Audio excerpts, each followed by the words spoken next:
Hello friends, welcome back our channel. आप सभी का आपके अपने चैनल पर स्वागत है और आज हम डिस्कस करने वाले हैं यूजीसी नेट दिसंबर 2023 में ऑपरेटिंग सिस्टम के जो क्वेश्चन आए थे वो हम डिस्कस करने वाले हैं, जिससे आपको आइडिया हो जाएगा कि आपको जो है कैसे क्वेश्चन जो है ऑपरेटिंग सिस्टम में से देखने को मिलेंगे और किस टॉपिक में से क्वेश्चन आते हैं और कैसे कैसे क्वेश्चन जो है वो आते हैं।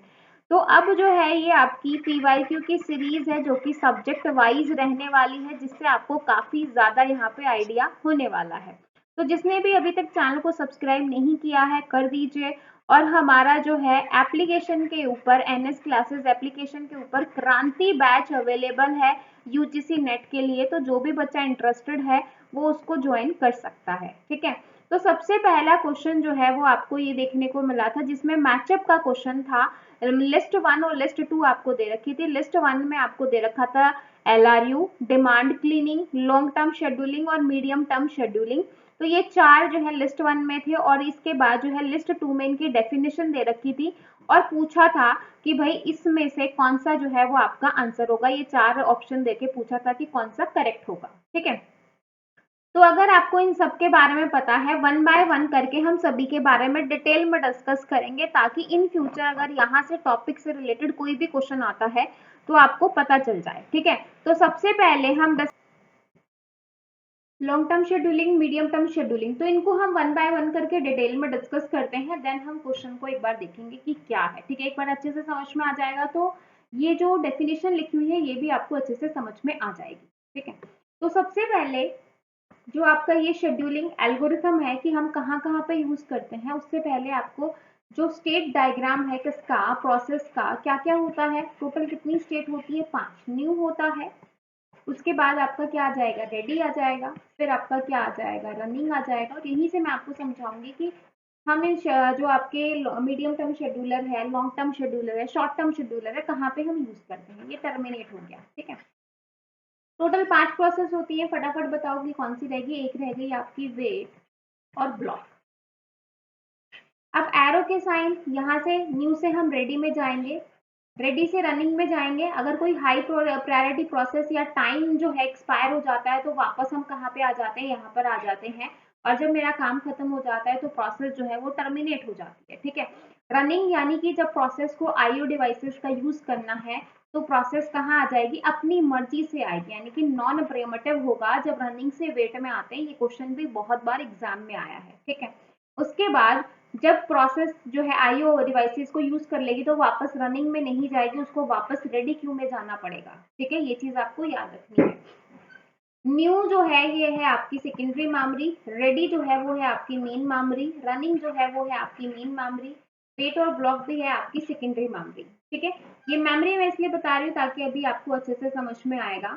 उसके बाद अगर मैं बात करूँ तो जब प्रोसेस न्यू से रेडी में जाती है तो यहाँ पे हम यूज करते हैं लॉन्ग टर्म शेड्यूलर का।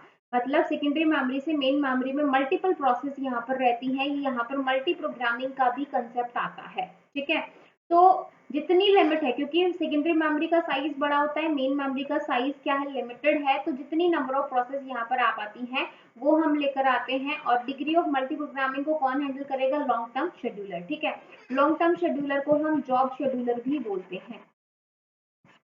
ठीक है भाई, अब इसके बाद अगर मैं बात करूं रेडी से रनिंग और रनिंग से रेडी, यहाँ पर जो शेड्यूलर यूज किया जाता है that is short term scheduler. और जितनी भी प्रोसेस आपकी वेट और ब्लॉक में जाती हैं वहां पर हम यूज करेंगे मीडियम टर्म शेड्यूलर का। जो भी सस्पेंडेड स्टेट में जाती हैं वहां पर यूज किया जाता है मीडियम टर्म शेड्यूलर का।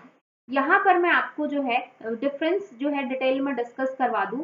ये जो है आपका लॉन्ग टर्म, मीडियम टर्म और शॉर्ट टर्म शेड्यूलर का डिफरेंस है, जिसको हम डिटेल में डिस्कस करने वाले हैं। ठीक है, तो लॉन्ग टर्म शेड्यूलर को जॉब शेड्यूलर भी कहा जाता है, जैसे कि मैंने जस्ट अभी आपको बताया। शॉर्ट टर्म शेड्यूलर को सीपीयू शेड्यूलर भी कहते हैं और मीडियम शेड्यूलर को स्वैपिंग शेड्यूलर भी कहा जाता है। स्पीड इसकी स्लो होगी, शॉर्ट टर्म शेड्यूलर की सबसे फास्ट होगी, मीडियम की बीच में होगी, लॉन्ग और शॉर्ट के। ठीक है, अब मैंने क्या कहा था कि जब ये न्यू है और यहाँ पर रेडी है तो यहाँ पर जो है किसका कंसेप्ट आता है, मल्टी प्रोग्रामिंग का। तो ये कंट्रोल करता है डिग्री ऑफ मल्टी प्रोग्रामिंग को, यानी कि यहाँ पे जो लॉन्ग टर्म शेड्यूलर लगेगा वो। ठीक है, यहाँ पर शॉर्ट टर्म शेड्यूल का लेसर कंट्रोल रहता है और ये डिग्री ऑफ मल्टी प्रोग्रामिंग को रिड्यूस करवाता है। ठीक है, इट ऑलमोस्ट स्पेंड जो है मिनिमल और टाइम शेयरिंग सिस्टम, ये मिनिमल टाइम शेयरिंग सिस्टम और ये पार्ट टाइम शेयरिंग सिस्टम, ठीक है। इस सेलेक्ट प्रोसेस फ्रॉम पूल, मतलब प्रोसेस कहाँ से सेलेक्ट करेगा, load in them into main memory, मतलब सेकेंडरी मेमोरी से प्रोसेस लेगा और मेन मेमोरी में लोड करवाएगा, ठीक है। ये उन्हीं प्रोसेस को सेलेक्ट करेगा जो रेडी हो एग्जीक्यूट के लिए, क्योंकि रेडी से हम रनिंग में लेकर जाते हैं, यानी कि जो प्रोसेस बिल्कुल है कि भाई मैं रेडी हूँ, मुझे एग्जीक्यूट कर दीजिए, ठीक है। और ये क्या करेगा, री इंट्रोड्यूस करेगा process into memory and execution in continue, मतलब क्योंकि भाई आईओ डिवाइसेस के लिए सस्पेंडेड स्टेट में भेजते हैं, तो ये सारी चीजें आ जाएंगी, ठीक है। तो आई होप आपको ये जो लॉन्ग टर्म शेड्यूलर है, शॉर्ट टर्म शेड्यूलर है, प्रोसेस स्टेट, ये आपको समझ में आया होगा। तो एक बार हम देख लेते हैं। तो यहाँ पर आप देखो भाई, तो ये था हमारा। अब हम बात करेंगे एलआरयू और डिमांड क्लीनिंग की, ठीक है। एलआरयू क्या होता है, लिस्ट रिसेंटली यूज होता है,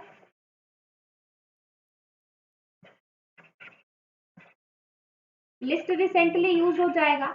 अब जो एलआरयू है वो क्या होता है, जब हमारे पेज रिप्लेसमेंट एल्गोरिथम होते हैं, क्या होते हैं, पेज रिप्लेसमेंट एल्गोरिथम, कितने होते हैं total, FIFO, first in first out, एक होता है एलआरयू लिस्ट रिसेंटली यूज, एक होता है आपका ऑप्टिमल पेज रिप्लेसमेंट एल्गोरिथम, ठीक है। फीफो कहता है कि जो पहले आएगा पहले जाएगा, ठीक है, क्योंकि यहाँ पर फ्रेम्स वगैरह भी होते हैं, ठीक है, क्या होते हैं, फ्रेम्स वगैरह।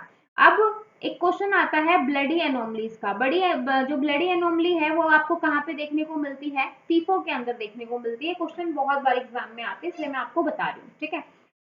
तो फीफो, फीफो क्या होगा कि ये भाई आपका फ्रेम है, सपोज फ्रेम का साइज है 3, अगर मैंने फ्रेम का साइज बढ़ा दिया, यहाँ पर फ्रेम के साइज को मैंने 4 कर दिया, और यहाँ पर पेज फॉल्ट हो रहे थे आपके 8, यहाँ पर पेज फॉल्ट हो गए 10, तो मतलब अगर मैं फ्रेम का साइज इंक्रीज कर दूं और उसके साथ पेज फॉल्ट भी आपके इंक्रीज हो जाए, तो वो वाली कौन सी प्रॉब्लम होती है, ब्लडीज एनोमली की प्रॉब्लम होती है, जो कि आपको कहाँ पे देखने को मिलती है, फीफो के अंदर देखने को मिलती है।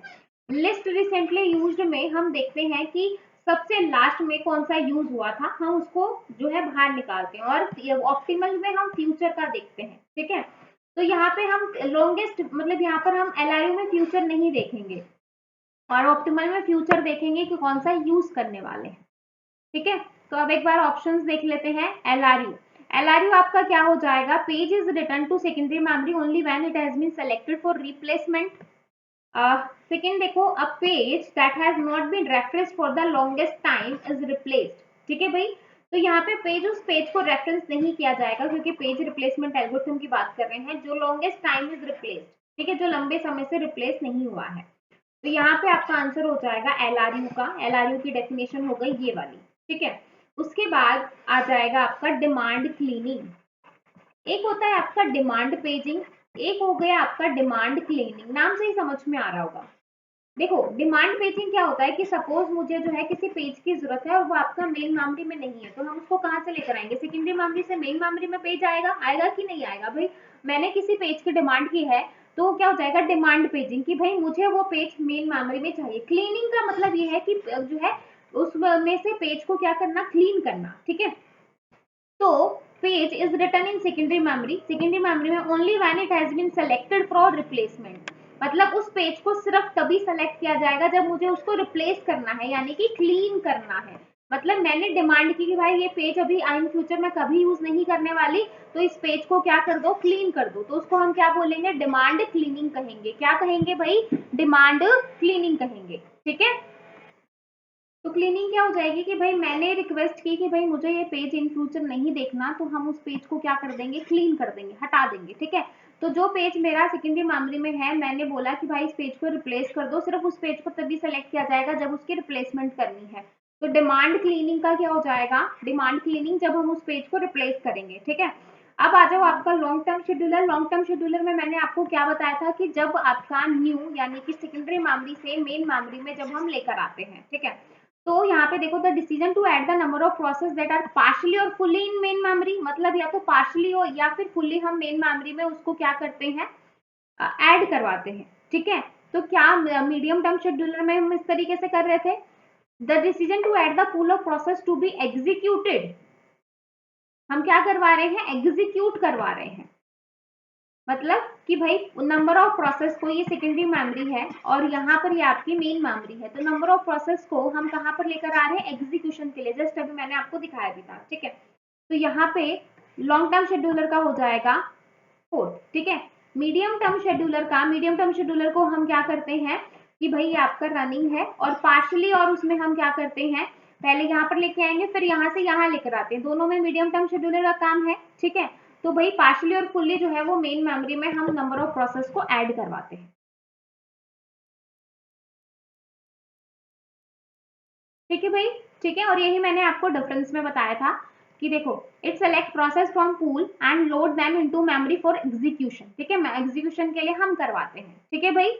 और यहाँ पर जो है हम क्या करवाते हैं, memory execution can be continue, मतलब आपका एग्जीक्यूशन जो है वो कंटिन्यू रहे, तो ये हो जाएगा। तो यहाँ पे देखो एलआरयू का क्या हो गया था कि लॉन्गेस्ट टाइम से जो रिप्लेस ना हो, तो एलआरयू का हो जाएगा सेकेंड, डिमांड क्लीनिंग का हो जाएगा फर्स्ट, लॉन्ग टर्म शेड्यूलर का हो जाएगा फोर्थ, और मीडियम टर्म शेड्यूलर का हो जाएगा थर्ड, ठीक है। तो यहाँ पे आपका आंसर हो जाएगा ए का फर्स्ट, बी का सेकंड, सी का फोर्थ, डी का, ए का सेकंड था, बी का फर्स्ट था, सी का फोर्थ था, डी का थर्ड था, तो आपका आंसर हो जाएगा यहाँ पे ये वाला, ठीक है भाई, ठीक है, ठीक है भाई। तो यहाँ पे आपका आंसर हो जाएगा ये वाला, ठीक है। कोई डाउट है तो मुझे बता सकते हो, यहाँ पर कोई डाउट है तो आप मुझे बता सकते हो भाई, ठीक है।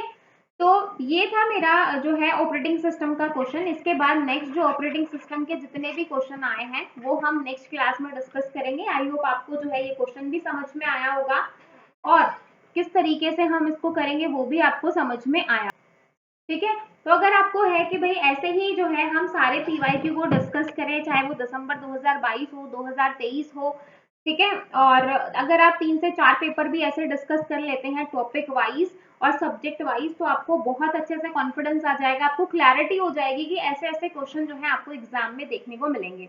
वीडियो अच्छी लगी हो तो लाइक जरूर कीजिएगा, चैनल पर नए हैं तो चैनल को सब्सक्राइब जरूर कीजिए और बाकी फ्रेंड्स के साथ भी आप शेयर कर सकते हो जो भी बच्चा कंप्यूटर साइंस की प्रिपरेशन कर रहा है, ठीक है। तो फिर मिलेंगे नेक्स्ट वीडियो में, तब तक के लिए bye bye, take care, thank you.